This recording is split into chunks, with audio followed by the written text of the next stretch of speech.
What's up, guys? I don't usually do this, but I wanted to preface this video by providing some additional context. What you're about to view is a VOD from a live stream after the subject of concerns with Blue Protocol came up. After playing the beta test for 40 hours last week, I had only one other major concern outside of the drop rates, and I'm really surprised that no one has been actually talking about this.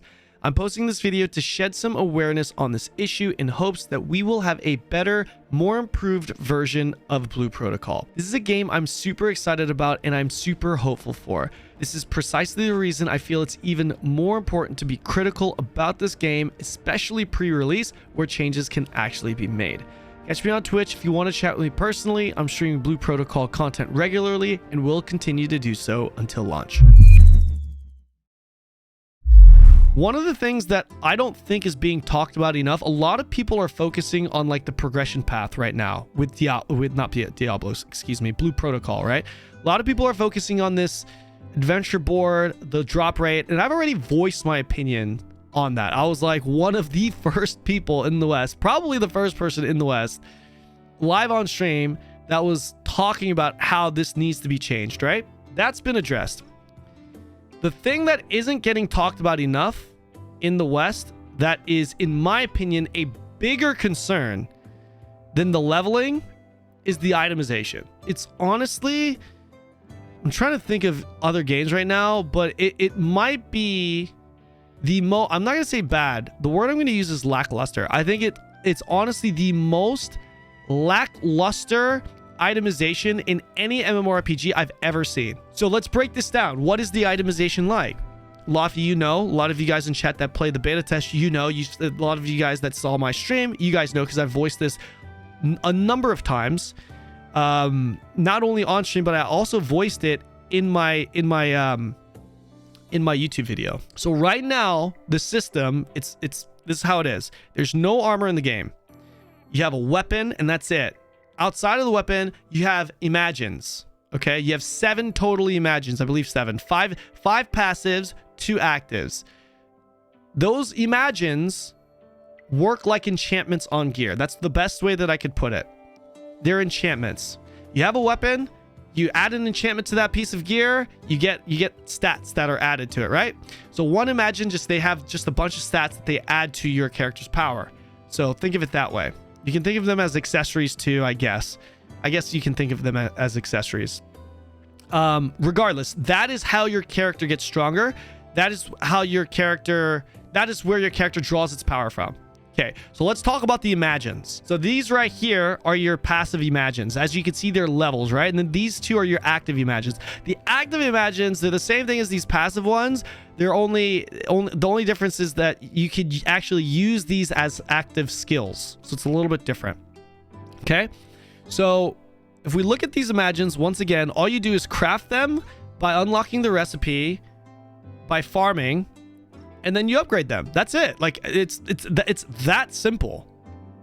There's no there's nothing else to the imagines once you get it. These active ones are the same, exactly the same. The only difference is you equip them in a different slot and then you can use them. Okay, so outside of the weapon, we're gonna talk about the weapon here in a sec. This is it.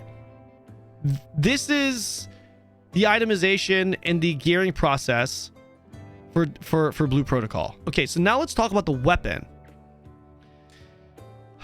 Well, the weapon works the same way at its base. It works the same way as the imagines, where you get the recipe and then you farm the mats and then you upgrade, you craft the weapon, right? The only difference is when you craft the weapon, you're gonna have these 4 slots, right? You're gonna have slots anywhere from 1 to 4 slots.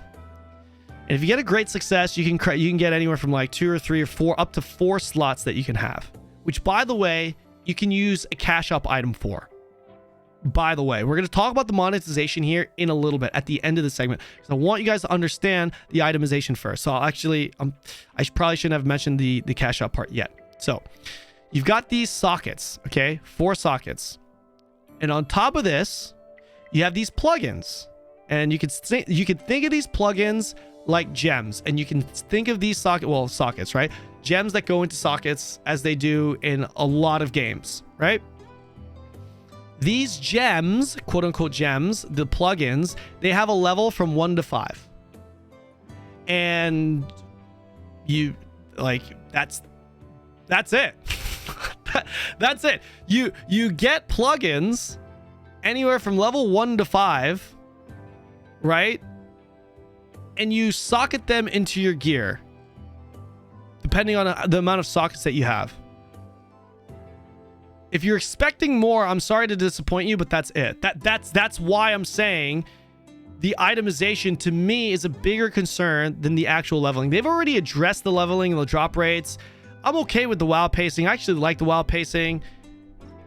I'm confident that they are going to fix the adventure boards and the drop rate. This, in my opinion, is the bigger problem with Blue Protocol that I'm really hoping that they fix. For me, itemization in an MMORPG is extremely important. Unless I completely missed something, which maybe I did, guys. Maybe I did because it was in Japanese. I was trying to translate, but nothing I've seen would lead me to believe that I missed something in regards to this. Here's the other issue with the monetization, okay?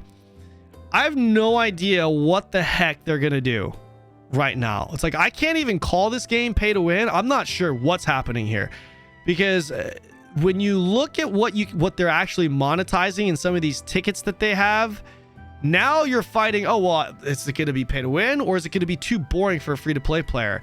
What do I mean by that? Here's what I mean. Okay, so currently in the beta test, the only way you can get more sockets is by recrafting your gear. So you're just going to farm over and over again. You're going to recraft over and over again, hoping for... Oh, I did forget to mention that there is an affix that's attached to the weapon on top of the sockets, right? So like this little 13%, I think it's this 13%. I think it's this one here.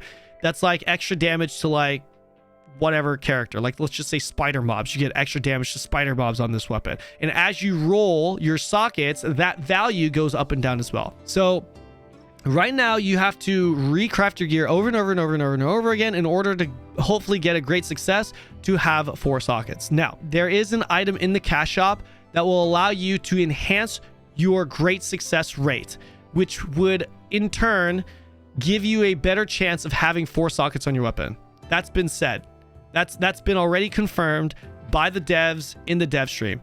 You can purchase an item that will give you a higher success rate, great success rate, that would give you a better affix roll, and it would give you a chance at having more sockets.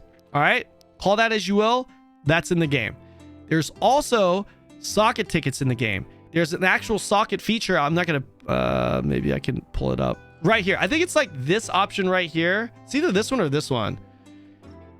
And that one of those options, that option is the option to socket your gear. So you can add sockets to your gear using a ticket. They're monetizing great success rate tickets, but then they also have tickets that allow you to actually get additional slots. We don't know if those slots are, we don't know if that second ticket where you get additional slots, we don't know if that's being monetized or free-to-play players can get it. We don't know. If it's in the form of a ticket, I feel like you will be able to purchase it. But let's just look at this, okay? You have a great success enhancement ticket, and then you have socket tickets. For me, this is confusing because the whole purpose of a great success roll is to get a better affix and to get 4 slots. So what is the purpose of having the socket ticket if that's being monetized as well? So the answer to that from a pay to win perspective would be, well, great successes don't guarantee you 4 sockets. From my understanding, they don't guarantee you 4 sockets. So let's say you get a great success and you unlock 3 sockets, then that ticket could maybe unlock that last socket. So if that's the case, then it's kind of forcing you into paying to win. But let's say you can get those tickets for free in the game. Let's just say that's kind of best case scenario, it seems like, right? Let's say you can get these great success scrolls and you can get these socket tickets in the game for free. Well, then that's nice, right? Well, yeah, it is. But at the same time, no, it isn't, because then progression is so easy. I mean, it kind of depends on how you get the socket, but that's where the balance comes in. If you make the tickets, like if you make it so that the tickets are just purchasable like that, then people are going to complain if it's way too difficult to get them the free to play way. But then if it's easy to get if they're easy to get the free to play way, then what the hell is the itemization in this game? Where's the challenge in actually upgrading your gear? We haven't talked about the plugins yet. Okay?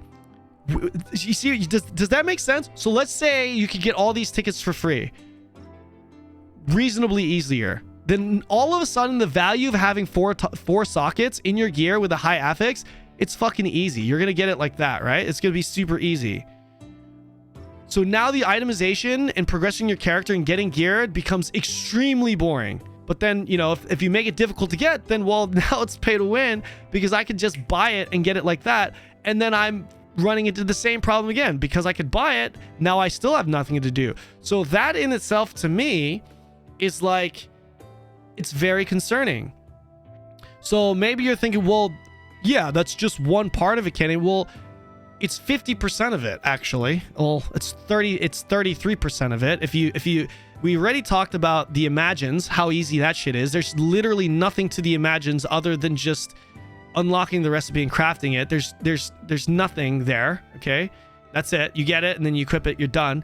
The weapon that has a little bit of build diversity and a little bit more than just crafting the weapon, you only have two elements to it. You have the sockets and the plugins. Okay, so let's talk about the plugins. So the plugins, they come from a rating of 1 to 5. And from my understanding, you can buy reroll tickets for your plugins as well.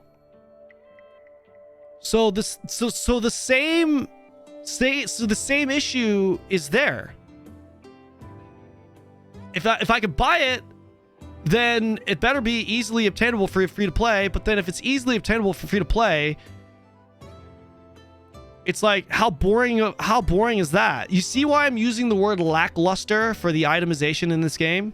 Like, forget about the pay to win elements. Let's just forget about the pay to win and the grind, how easy or how difficult it is. What you have is you have sockets. You have sockets for your weapon only, and you have gems for your weapon and weapon only. And then you have your imagines, which are essentially just 5 passive accessories that you get by crafting, by farming mobs, by doing your adventure board, and unlocking the recipes there. Right? For the most part. That's the itemization in Blue Protocol. And for like a AAA MMORPG that I want to have, that I want to play in the long term, like that's really boring for me. This all depends on how complex the imagines weapons can be and how impactful it feels. You're right, Chi. You're absolutely right. Which is why I'm saying I'm concerned, and I'm not saying that this game is dead in the water because of this. I'm concerned because we do have a preview as to how it works, right? We do have this. Like, this isn't coming from a complete blind perspective.